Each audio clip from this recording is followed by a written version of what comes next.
It was a Thursday morning in Shreveport, Louisiana, warm already, just past 9:30 a.m. The kind of heat that settled on your skin the moment you stepped outside, promising a long, humid day.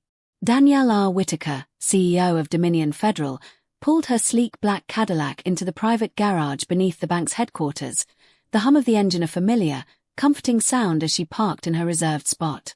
She had been up since 5, finishing a meticulous report, sipping on a bitter cup of chicory coffee like she always did, the kind that jolted her senses awake.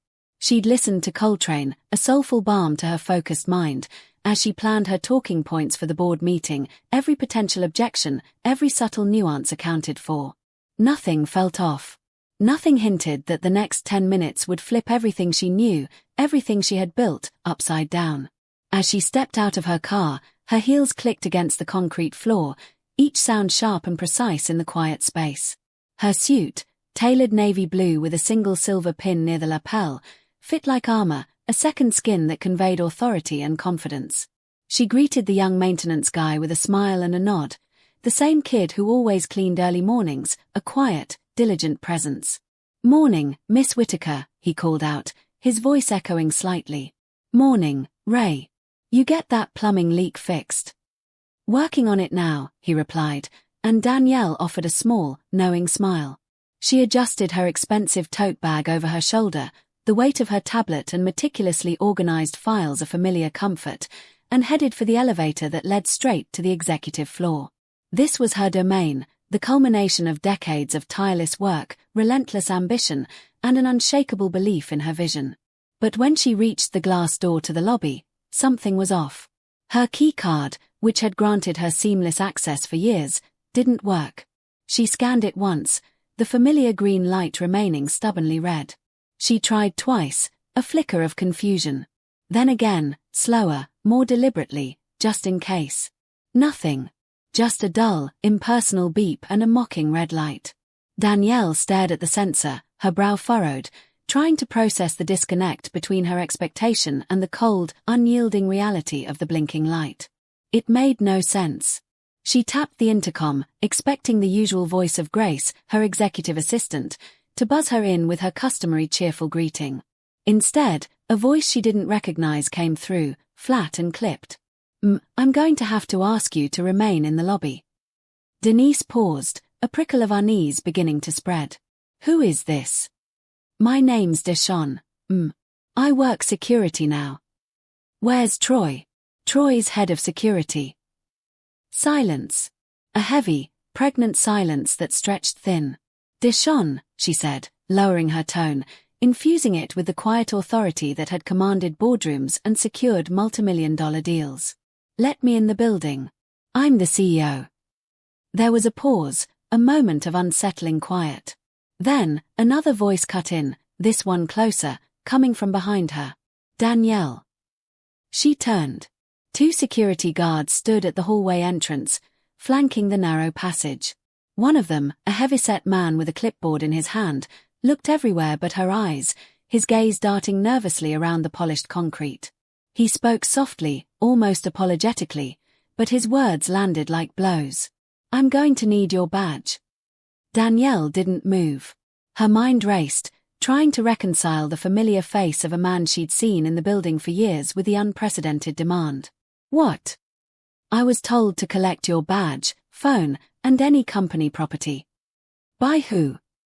Her voice was steady, but inside, a cold, sharp dread was beginning to unfurl. "I'm not at liberty to say."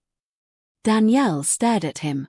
She couldn't help it, her mouth opened slightly, just for a second, trying to catch up to what was happening. Behind the thick glass of the lobby doors, a few people from the office floor were starting to notice, faces pressed near windows, hands lifted, some holding up phones, filming. The sense of profound, public humiliation was immediate, visceral. Danielle's voice turned to stone, each word chipped from ice. "Tell me who authorized this." One of the guards shifted uncomfortably. The board voted late last night. There's a change in leadership." The air left her lungs in a sharp gasp. "You're telling me I've been removed, and no one even had the decency to pick up the phone?" "We're just following protocol." Danielle laughed. It was dry, short, devoid of humor, just pure, incredulous disbelief. She reached into her bag and pulled out her company iPhone, her fingers moving on autopilot.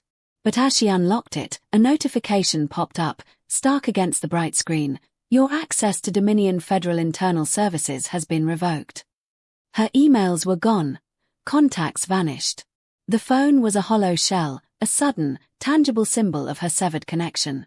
She looked at the screen for a long time, then slowly lifted her eyes toward the door, where staff now crowded behind the glass, some watching with morbid curiosity, others filming, their faces a blur of silent judgment.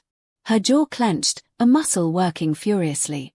Then she turned to the security guard, her voice low but piercing. I built this bank from scratch. You really think a key card and a clipboard changes that? He didn't answer. Danielle reached into her blazer, pulled out her badge, the one with her photo and title gleaming, and placed it into his hand like it was contaminated. Her phone followed. Then, she stepped back, straightened her posture, a formidable presence despite the public shaming, and said, her voice clear, resonant, You make sure whoever's watching this footage knows one thing, I'm not done. But sometimes, the lowest blow comes not with fists, but with silence and calculated humiliation. And Danielle had to walk through that parking garage like a stranger in the very place that once bore her name, the echoes of her heels a somber soundtrack to her abrupt, shocking exile. Danielle didn't rush. If they were going to throw her out like a thief, she'd at least keep her dignity intact. Each step across the concrete echoed louder than the last, the weight of disbelief settling in with every stride. The humid mid-morning heat, once an afterthought, now pressed down on her face, a tangible discomfort mirroring the turmoil inside. She reached the curb and paused, her eyes scanning the familiar street. Across the street, a small cafe buzzed with early customers. She spotted a familiar face, Jordan Blackwell, one of Dominion's senior analysts, seated at a window table with two interns. Jordan looked up, saw her, and quickly looked away, burying her face in her coffee cup. Danielle took that in. She noticed everything. The way one intern whispered something, the way Jordan shifted uncomfortably in her seat, suddenly absorbed by an invisible speck on the table. She pulled out her personal phone, the one they hadn't taken, and dialed. No answer. She tried her assistant, Grace, but it went straight to voicemail. Then, with a practiced calm that belied her inner turmoil, she called her lawyer. Marion Price. Came the answer on the third ring, smooth and clipped, utterly professional. They just locked me out of my own building, Danielle stated, her voice tight with suppressed fury. There was a pause on Marion's end. Come again. I showed up for a board meeting, and security met me with a clipboard and collected my badge like I'm some intern who got caught stealing printer paper. Marion didn't ask if she was serious. Where are you now? Standing on the sidewalk on Market Street. Everyone in the building probably thinks I've been arrested. There was a longer pause, Marion processing the implications. Give me 20 minutes. I'll call you back. Do not speak to anyone. Do not post anything. Just wait. Danielle hung up, the phone feeling heavy in her hand. That's when she heard it, a voice too familiar, carrying across the street. Danielle. She turned.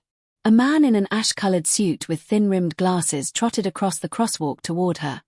Walter Easley, Chief Operating Officer, one of the very people she'd brought into the company 5 years ago, pulled him from the wreckage of a previous career. He smiled, a thin, almost apologetic curve of his lips, like nothing had happened. What a mess, he said, reaching her. Danielle didn't return the smile. Her gaze was direct, unwavering. You were in that meeting, weren't you? He held his palms out, a gesture of helplessness, as if it wasn't his call. Look, this isn't personal. You know how boards work. There were concerns about leadership, about direction. His eyes darted nervously. Some felt it was time for a hostile takeover by the very people I promoted. That direction. Danielle's voice was low, dangerous. Walter shifted, uncomfortable under her stare. Danielle, the board felt. No, don't speak for the board. Speak for yourself. He hesitated, then sighed. Look, you know how much I respect you. No one's denying what you built, but the last few quarters weren't ideal. You've been stretched. Because I've been in DC trying to secure the minority lending bill for this company, she retorted, her voice rising slightly. I know, but shareholders don't care about DC. They care about numbers, and right now, they don't like where the numbers are going. Danielle stepped closer, her voice dropping to a near whisper, sharp and cutting. Let me ask you something, Walter. When I pulled you out of that disaster at Sterling Union, who stood up for you when no one else would touch your resume? His eyes flickered. You did. That's right. And now you're standing here giving me the same speech they gave you back then. Walter didn't respond, his face a mask of shame and discomfort. Danielle nodded, more to herself than to him. Behind them, someone held up a phone, recording. She turned slightly toward the camera, her expression unyielding, and spoke with perfect clarity. Keep recording. You're going to want this for later. Walter's eyes darted toward the lens, a flicker of panic in them. Danielle, let's not do this out here. But she ignored him. Instead, she turned and walked to a nearby bench, sitting quietly, still, watching the people in suits scurry past. Watching those who knew her, who owed her, pretend not to. 10 minutes passed. Then 20. Her phone buzzed. It was a text from Marion. You still have majority control. You never signed the trust transfer to the board. Their move wasn't legal. Danielle stared at the message, one beat, then two. A slow, quiet smile spread across her face. Not the kind that celebrated revenge, but the kind that comes when a storm clears and you can finally see the road again. She stood, brushed off her skirt, and texted back, schedule a meeting. I'm going back. But if they thought this was over, they forgot who taught them the game in the first place. 15 years earlier, Danielle had been sitting in a folding chair inside a former dry cleaner's office in Baton Rouge, Louisiana. The air in the tiny space was thick with the lingering scent of chemicals, despite the peeling paint on the walls and the broken ceiling fan above. It was a space no one else would touch, a place where dreams went to die. But for Danielle, it was the birthplace of Dominion Federal, born from a powerful mix of grit and pure, unadulterated spite. Spite against the doors that were slammed in her face when she applied for funding, for office space, for mentorship. She was told she smiled too little, then too much. She was told she was ambitious in a way that made men nervous. So, she stopped asking for permission. She cashed out her 401k, sold the small house her parents had left her, and moved into a tiny apartment on the edge of town with bad plumbing and cheaper rent. For 2 grueling years, she worked from that dry cleaner's office, powered by a space heater and a prayer, talking local families into trusting her with their money because the big banks in town never did. They saw their color, their zip codes, their lack of a polished corporate resume, and simply looked away. But Danielle saw potential. She saw community. And when Dominion Federal finally opened its first real branch on Linwood Avenue, a gleaming testament to her tireless will, she invited every single person who had once told her no. Some didn't come, their absence a silent affirmation of their short-sightedness.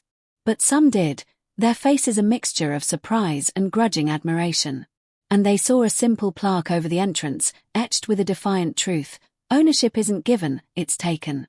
DRW. People laughed at it back then, a quiet scoff at the audacity of a black woman from Baton Rouge daring to build her own empire. They weren't laughing now. Danielle sat in her kitchen later that day in Shreveport, barefoot on the cold tile floor, her tailored suit jacket tossed across the table, phone pressed to her ear. Marion's voice came through, calm and steady. You never signed the trust transfer, Danielle. The board assumed you did. Probably because they pushed the paperwork in your face 2 years ago when you were still grieving your brother. But legally, Dominion's majority stake is still in your name. They staged a coup, she said, more to herself than to him, the words a raw, bitter taste in her mouth. They tried. Her mind drifted back to the moment it all started to shift, 6 months ago. Dominion had its first public misstep, an internal audit leak. News reports, fueled by whispers and speculation, said there were irregularities. The story blew up online, a minor tremor that quickly escalated into a full-blown earthquake. And some of the board members, those she had lifted up, started whispering about new leadership. Danielle had spent every minute since, putting out fires, managing PR, cleaning up issues she hadn't even caused. Now she saw it for what it truly was, a slow build, a meticulous plan to undermine her. Walter, the COO, had been one of her earliest hires. Back then, he was unemployed, just out of a quiet settlement from Sterling Union after a regulatory issue, a stain on his resume that no one else would overlook. Danielle had taken the risk. Same with Linda Prescott, the CFO now, who used to cry in Danielle's office over how corporate culture consistently dismissed her ideas, her potential. Danielle gave her a voice, a platform, a chance to prove herself.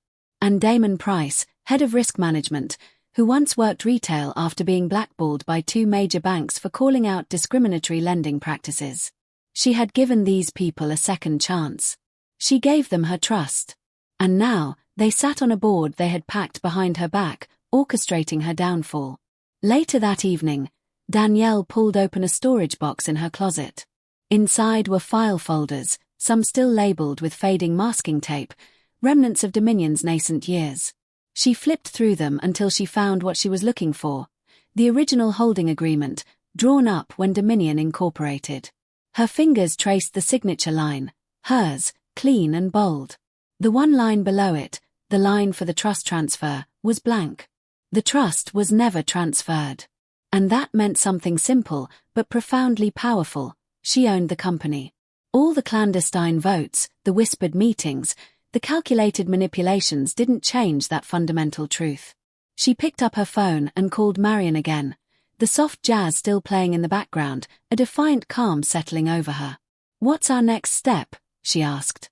"You walk in tomorrow," Marion replied, his voice firm. "Not alone. I'll be with you, and I'll bring the documents. If they want a legal battle, they'll get one. And if they don't, then you remind them whose name is on the front of the building."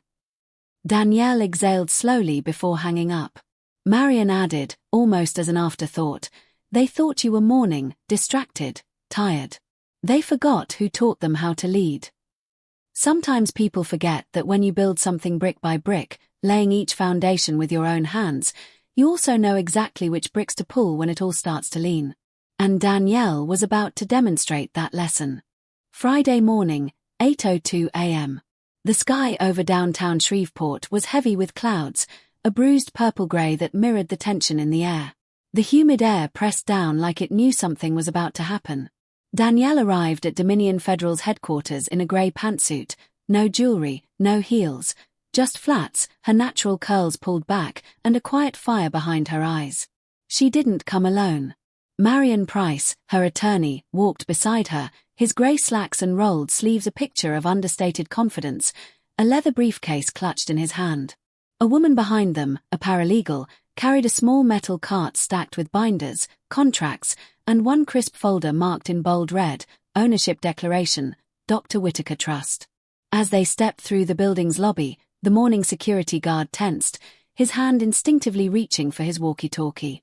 But Danielle held up a single hand, not aggressive, just firm, radiating an authority that transcended yesterday's humiliation.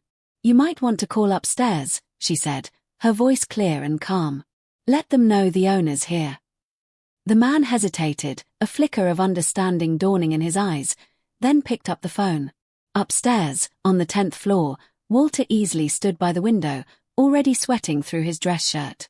Linda Prescott paced behind him, her arms crossed, chewing the edge of a thumbnail, a nervous habit. Damon Price scrolled through his phone, hoping perhaps the problem would simply go away if he could just ignore it long enough. "She's bluffing," Damon muttered, but Walter didn't answer, his gaze fixed on some unseen point. A young assistant burst through the door, her face pale. "She's in the lobby." "Alone?" Linda snapped, a flicker of desperate hope in her voice. "No. With counsel. And documents." Walter swallowed hard. "What documents?" "Didn't say," the assistant replied, breathless. "But the guy with her, that's Marion Price.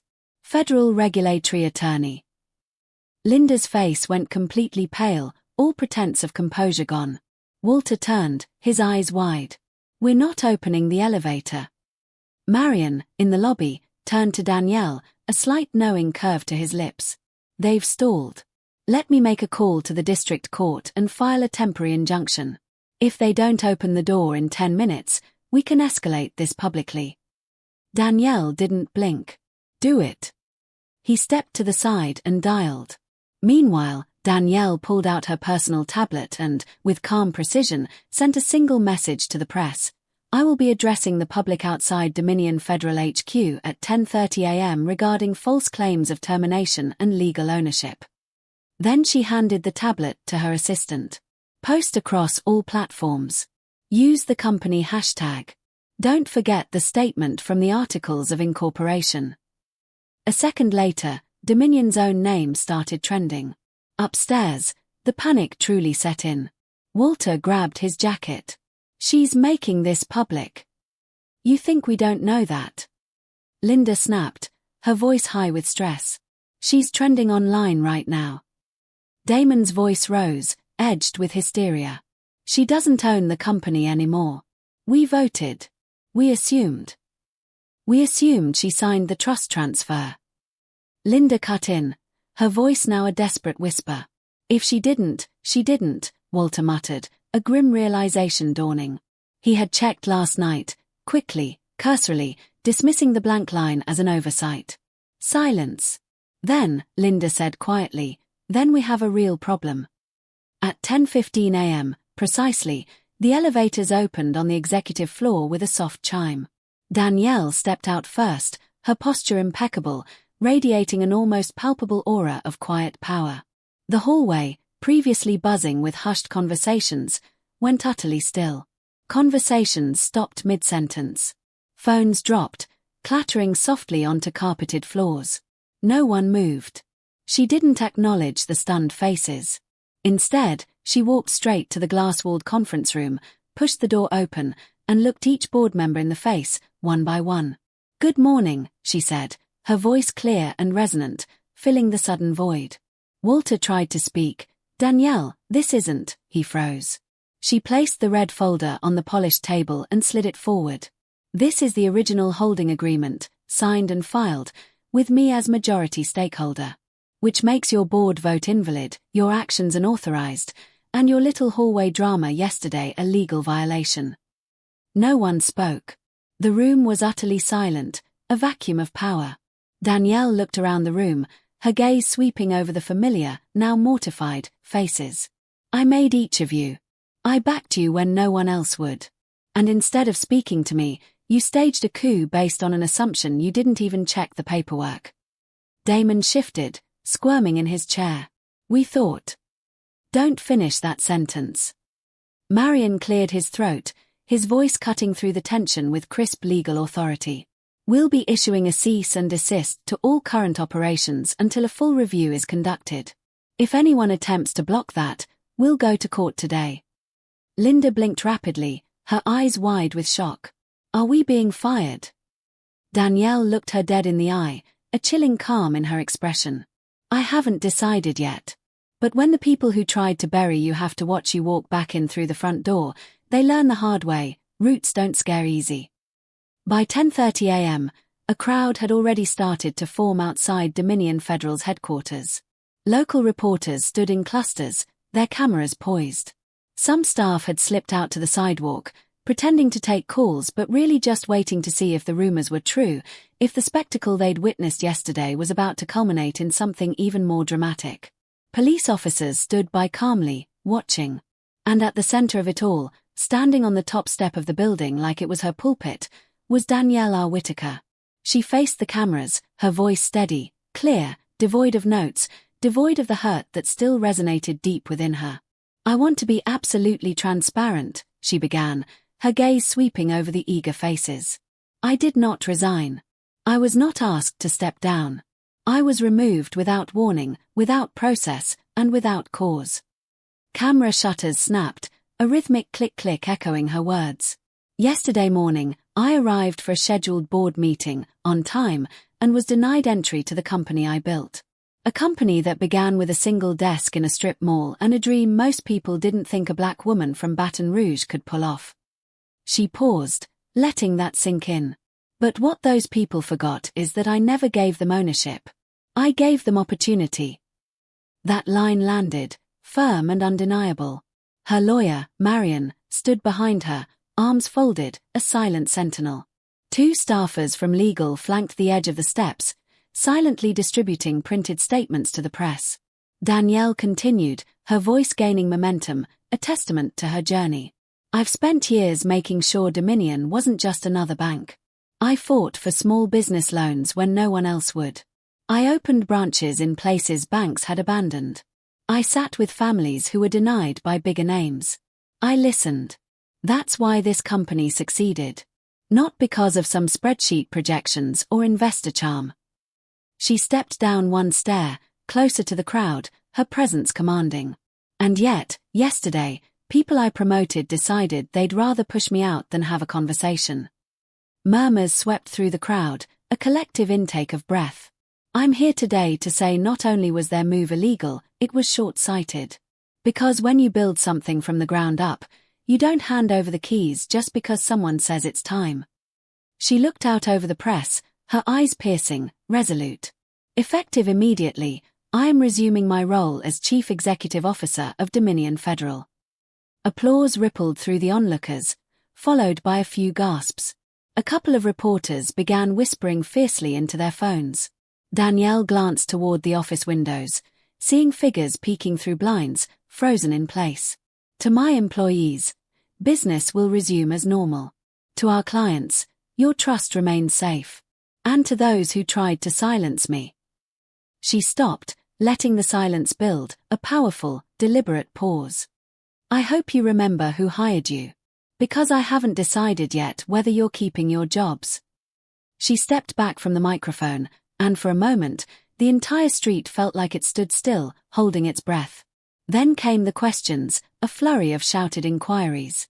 Danielle, will there be legal charges against the board? Are you seeking full removal? How did the board gain enough power to try to remove you in the first place? She raised her hand, not rudely, just with an innate authority that silenced them. There'll be time for those questions. Today, I just want the people watching this to understand one thing. You don't have to shrink to keep a seat at the table. Sometimes, you just build your own. Back upstairs, the boardroom had gone quiet again.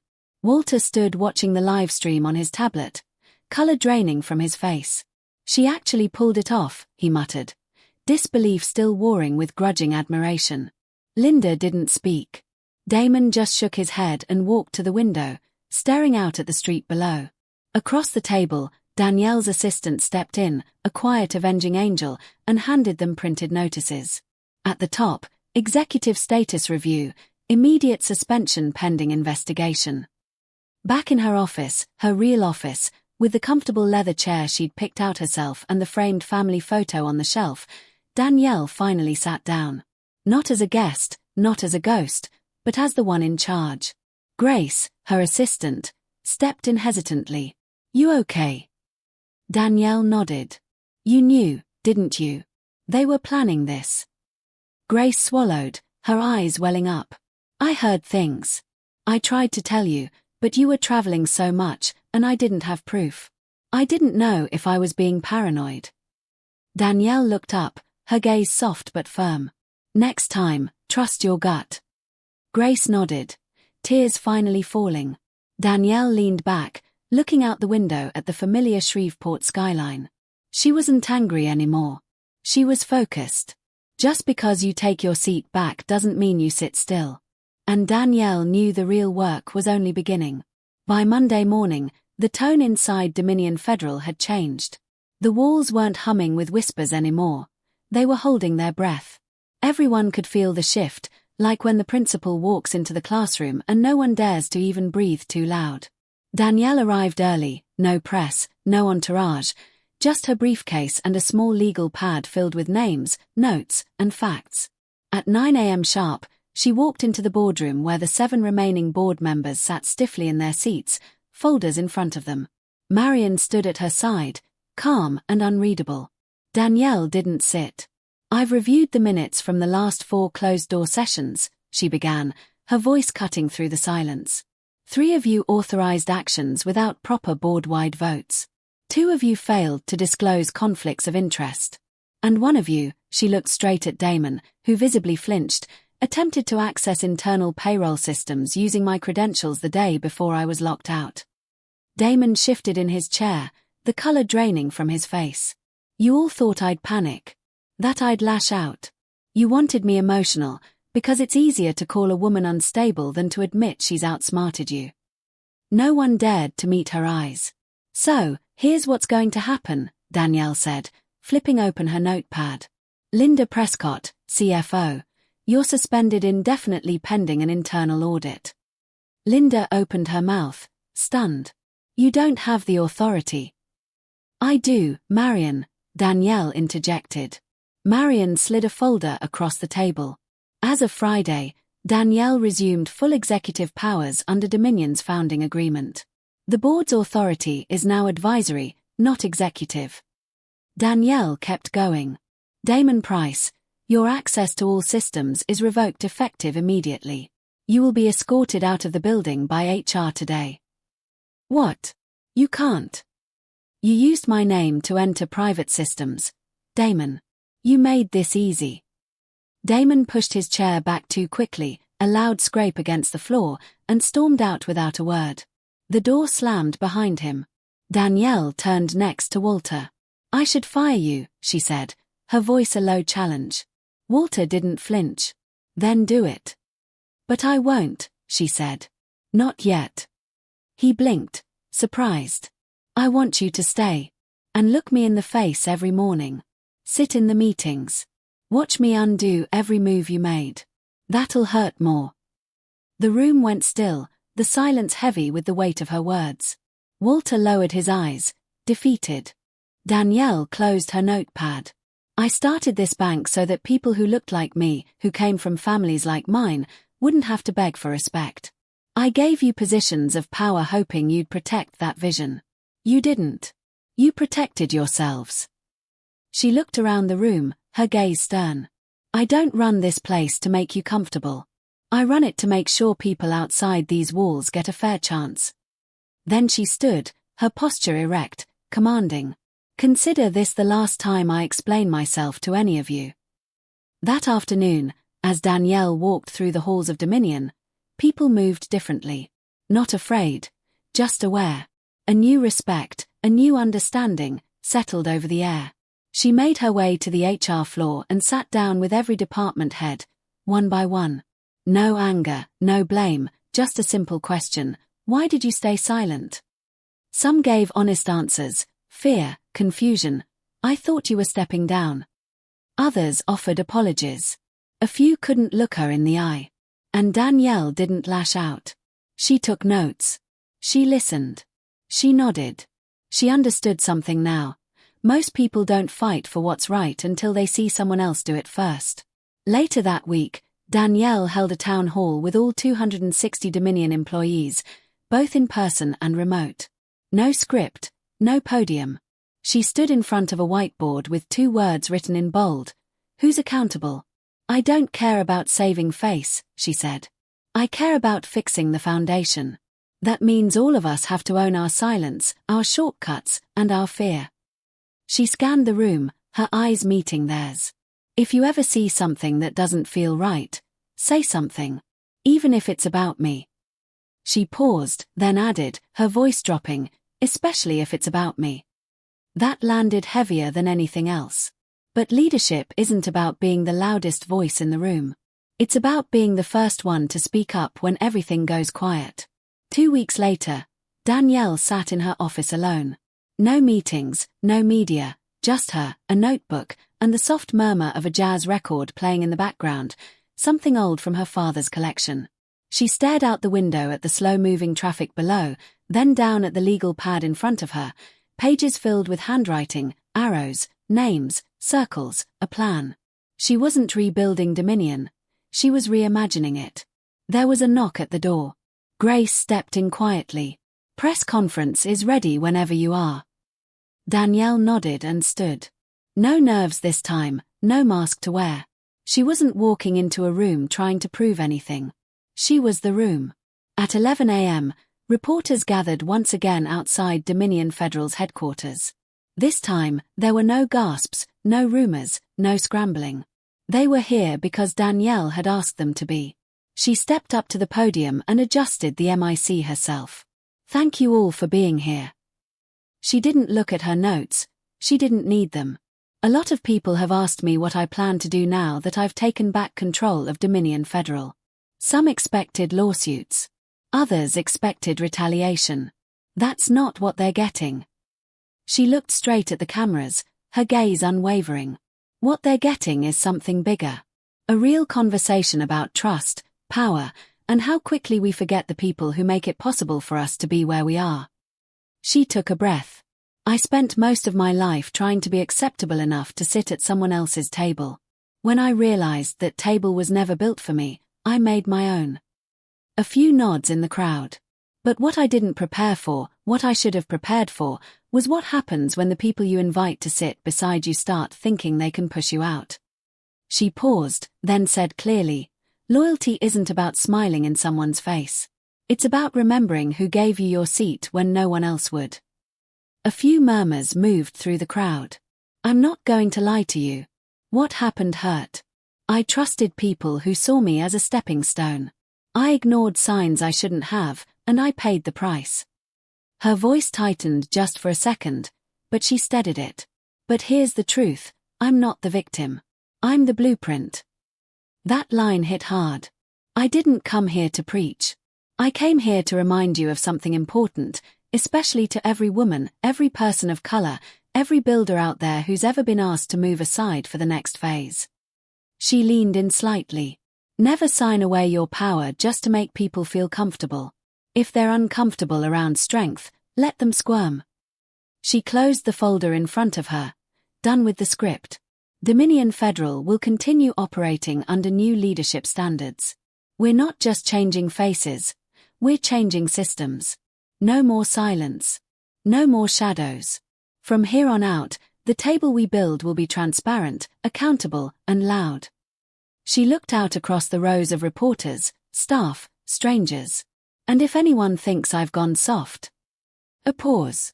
She smiled, a confident, knowing smile. "Try me." She turned and walked back into the building, her heels tapping against the stone. This time, not toward chaos, but toward clarity. That evening, Danielle sat with Grace in her office as the sun dropped low over the city. The lights were off, just warm orange coming through the blinds. "You think they'll try again?" Grace asked softly. Danielle took a sip from her coffee, its bitterness a comforting anchor. "They always do. But next time, we won't be quiet." There was a beat of silence.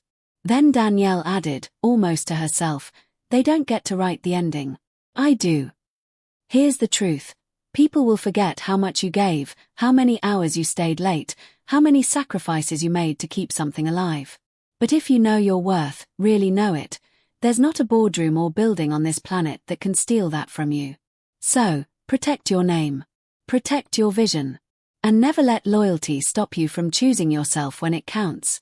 Because power isn't about being feared. It's about being remembered. If this story made you feel something, share it.